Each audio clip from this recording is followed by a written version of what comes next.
Saudações! Estamos começando o nosso Na Hora do Café.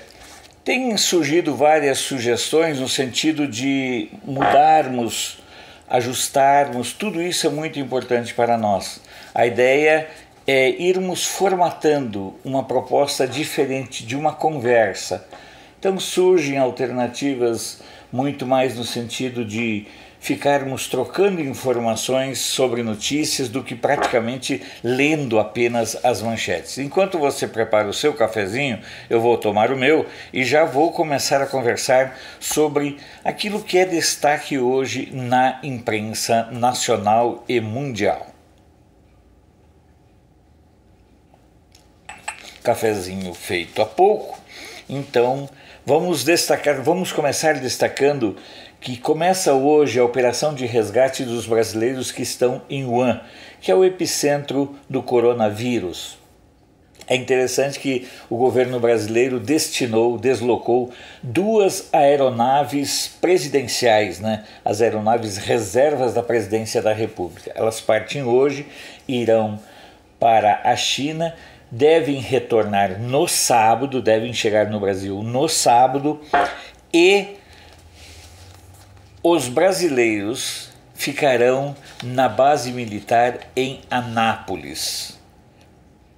É interessantíssimo porque o governo acabou decidindo por Anápolis. Havia a possibilidade de ser uma cidade do Nordeste e mesmo em Florianópolis. Termina hoje a primeira reunião do Copom. Há uma expectativa, como eu já falei, de que a taxa de juros vá baixar para 4,25, seria uma outra baixa histórica fantástica. Hoje nós temos a menor taxa Selic desde que a série no Brasil vem sendo registrada e resgatada. O Bolsonaro confirmou que irá durante 2020 para a Polônia. A Polônia, junto com a Hungria, tem os partidos mais conservadores no poder.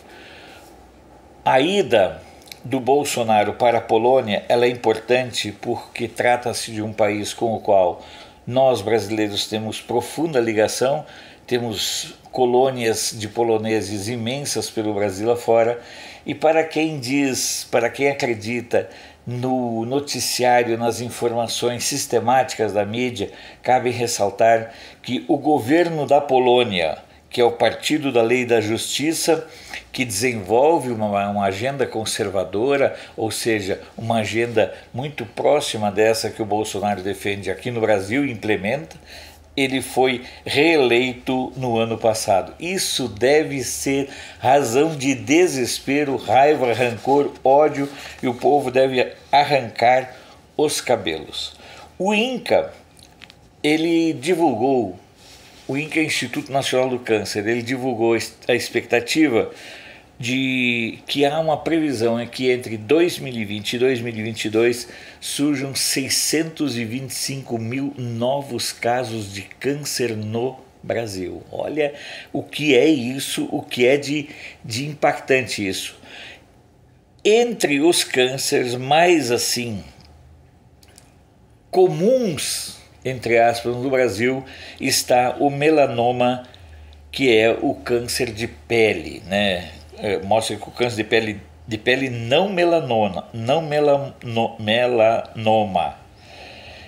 é como mais incidente, com a expectativa de 177 mil casos por ano. Na verdade, quando eu falei ali antes 625 mil casos, não é para o período de 2020 e 2022, é para cada um desses anos. Desses, 177 serão de câncer de pele não melanoma, tá ok? Fique atento.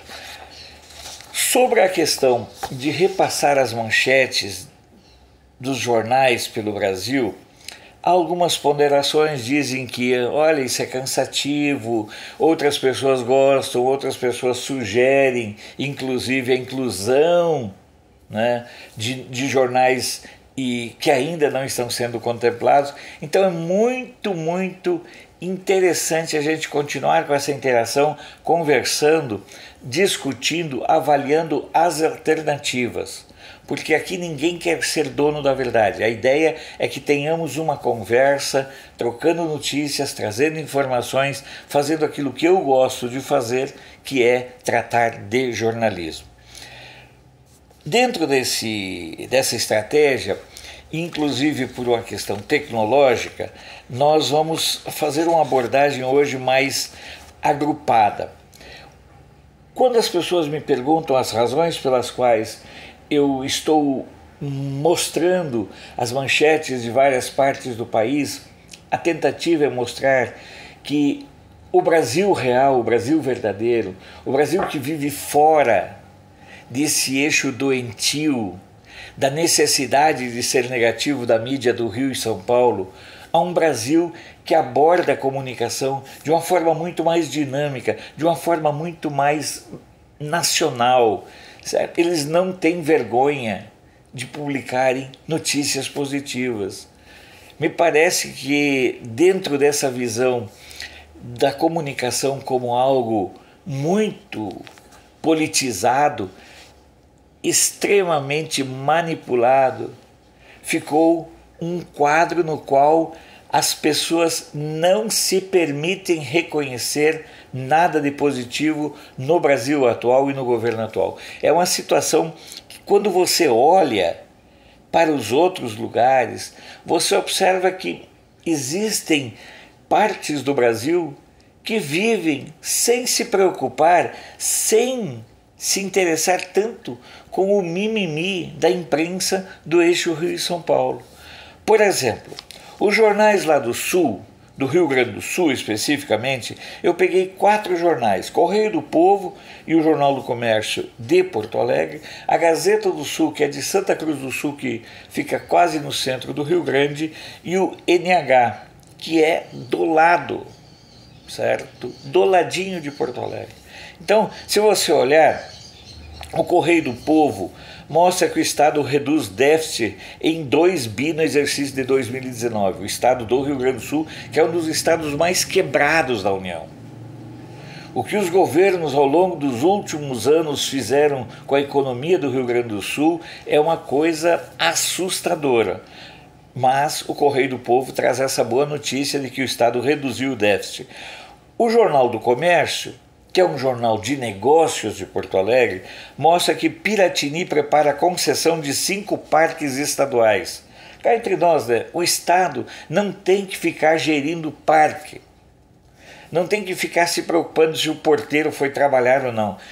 Passa isso para a iniciativa privada. A gestão ambiental, essas questões podem continuar nas mãos do Estado. Mas o Estado ficar se preocupando se a porteira, se a cancela, se o vigia, se a luz está funcionando, isso fica melhor nas mãos da iniciativa privada. Quem sabe trabalhar é a iniciativa privada. O Estado, quando muito, sabe arrecadar impostos e gastar mal. Jornal Gazeta do Sul, lá de Santa Cruz do Sul, fala uma manchete grande na capa: cai o preço da gasolina nos postos lá de Santa Cruz do Sul.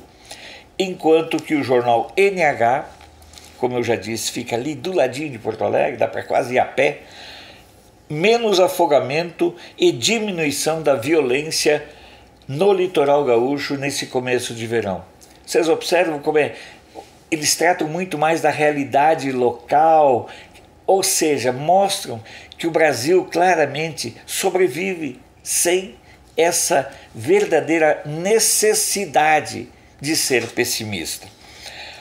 O Notícias do Dia, lá de Florianópolis, fala naquilo que eu disse antes: o governo federal confirma o resgate dos brasileiros na China e descarta Florianópolis, que era um dos polos indicados para receber os brasileiros na quarentena. Folha de Londrina, aí nós já estamos indo para o Jornal do Paraná.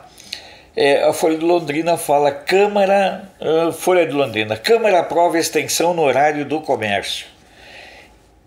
O Diário de Campos, lá de Ponta Grossa: economia deve crescer 2% em 2020, avalia Guedes. Essa é uma manchete nacional.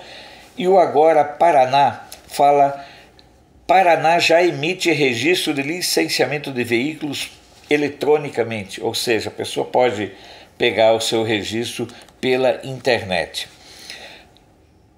A região de Itabuna fala GEDEL poderá ir para o semiaberto. Isso que eu quero conversar com vocês.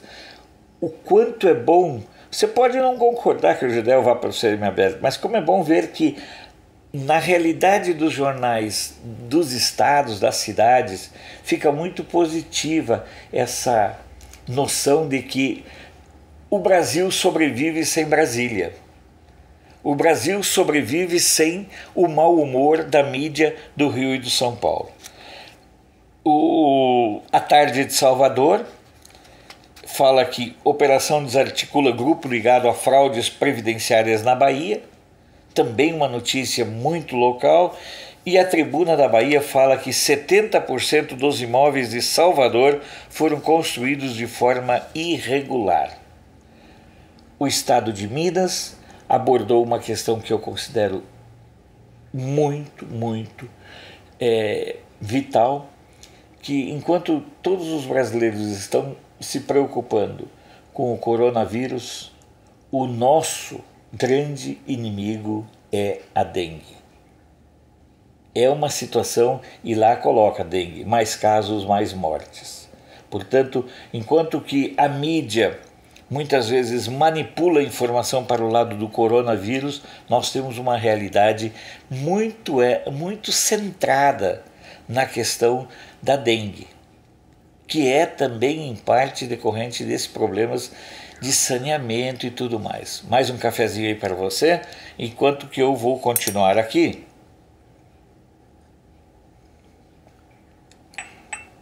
O Media Mix, esse é o nome, eu acabei não imprimindo, mas o Media Mix, por exemplo, ele fala, que é de Campo Grande, ele faz uma chamada interessante sobre uma sentença do TST, determinando a ilegalidade da greve na Petrobras e determinando uma multa de R$500 mil por dia pela manutenção do movimento paredista. Nos meios internacionais, nos sites, nas agências de notícias, o coronavírus já começa a perder um pouco o seu espaço. A Deutsche Welle ainda aborda uma matéria mais aprofundada sobre o cotidiano das pessoas em áreas sob risco ou sob suspeita de coronavírus na China. O La Vanguardia, que é de Barcelona, trata da questão da preocupação do governo espanhol, do Sánchez, que é o presidente de governo, lá tem uma outra nomenclatura, mas com a eclosão de crises sociais no âmbito rural. E observe, lá não é um país que vem sendo administrado pela esquerda há muito tempo. Certo? Então, nós podemos observar essas questões. Nos Estados Unidos, e é isso você encontra essa informação no Financial Times. Meu inglês é péssimo e eu não tenho vergonha disso. O Financial Times, vamos chamar assim, né?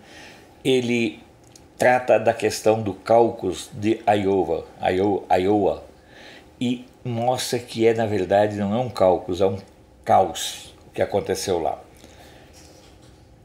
A grande decepção nesse primeiro enfrentamento entre os democratas foi o pífio desempenho do Biden, certo? Que era tido como um dos favoritos, mas a situação lá foi tão avassaladora que ninguém conseguiu ainda descobrir o que aconteceu. Nós já estamos chegando na parte final e eu quero fazer um rápido comentário sobre a questão dessa celeuma envolvendo a Petra. A Petra, que é aquela cineasta neta do dono da Andrade Gutierrez, envolvida até o pescoço com corrupção e que vai lá para o exterior falar mal do Brasil. A obra de ficção dela, Democracia em Vertigem, retrata a derrubada da Dilma e o salvamento do Brasil por uma ótica meramente petista. Sejamos sem preconceito. O que me preocupa, na verdade, é a leviandade dessa moça em usar o holofote para mentir. Rapaz e moça, o que essa guria mente, o que essa guria inventa, o que essa guria tem de fantasia na cabeça, parece que a cabeça dela é a cabeça de um roteirista de documentário e de obras de ficção. Ela agride o Brasil, agride os brasileiros, mente, mas mente de uma forma tão deslavada, dizendo que Bolsonaro persegue e mata negros, persegue e mata gays. Ela não consegue coordenar o tico e o teco, fazendo com que fique ridícula. Ela é uma figura ridícula, mas fiquem ridículos os argumentos dela. Ela fala que há um aumento e uma diminuição na letalidade policial. Ela se posiciona ao lado dos bandidos. Ela fica com peninha dos bandidos que são mortos. E aí acaba tendo aquelas maritacas, as viúvas da Lei Rouanet, que não conseguem sobreviver sem uma teta. Aí ela tem depoimentos da Dilma. E quando Pedro Bial foi questionar e criticar aquela anta que virou presidente da República por um acidente, ela sai criticando Pedro Bial, chamando ele de sexista, machista. Mas esta coisa chamada Dilma Rousseff não abre aquela boca para sair em defesa das mulheres. Ela só sabe sair em defesa de bandidos e de ladrões, e de ladras, e de pessoas que se beneficiaram da corrupção. O documentário da Petra pode vencer o Oscar? Pode, eu não duvido. Há toda uma maquinação ideológica por trás disso que eu não me surpreenderia se essa campanha de mentiras que ela faz lá fora, se essa campanha não acabasse dando certo. E é importante que a gente se dê conta do seguinte, enquanto eu vou tomar mais um cafezinho aqui, que faz muito bem. A esquerda está esperneando por uma razão muito simples e você há de concordar comigo. É a primeira vez que o discurso da esquerda tem um contraponto. É a primeira vez que esse discurso safado, ordinário, que a esquerda dissimula pelo mundo afora, contra o Brasil e contra os brasileiros, tem um contraponto. Inclusive a RFI, Rádio França Internacional, dá visibilidade a uma matéria do Le Monde. Não esqueça, o Le Monde é um jornal criado, mantido e ideologicamente afinado ao Partido Comunista Francês. E o Le Monde fala, através do correspondente deles no Brasil, sobre a crise no Itamaraty com a mudança de paradigmas implementado pelo chanceler Ernesto Araújo. Eles queriam o quê, cara pálida? Que nós continuássemos com uma diplomacia que privilegia apoio a ditaduras, apoio a sanguinários, apoio a assassinos? Ora, então é um conjunto de ações. E todo mundo, como se fosse uma horda de assassinos, como se fosse uma matilha de cães selvagens, saem contra quem questiona os postulados fascistas que os grupos de esquerda querem difundir, querem vender como sendo a realidade do Brasil. O Brasil está mudando, mas este povo esperneia de uma forma tão assustadora e reveladora. Portanto, vamos continuar mantendo a discussão sobre o que está acontecendo no Brasil, porque o discurso da esquerda vai continuar sendo o de negar a realidade. Eu espero que você tenha apreciado esse nosso café da manhã, esse Na Hora do Café. Eu vou tomando mais um cafezinho e vou compartilhar e vou conversar com vocês durante o processo de estreia do programa. E eu quero muito saber a sua sugestão. Se vocês querem, se vocês preferem um programa mais centrado em falar as manchetes ou numa abordagem mais, digamos, informal, com a gente trocando conversas, sugestões e também goles de café. Até o próximo Na Hora do Café.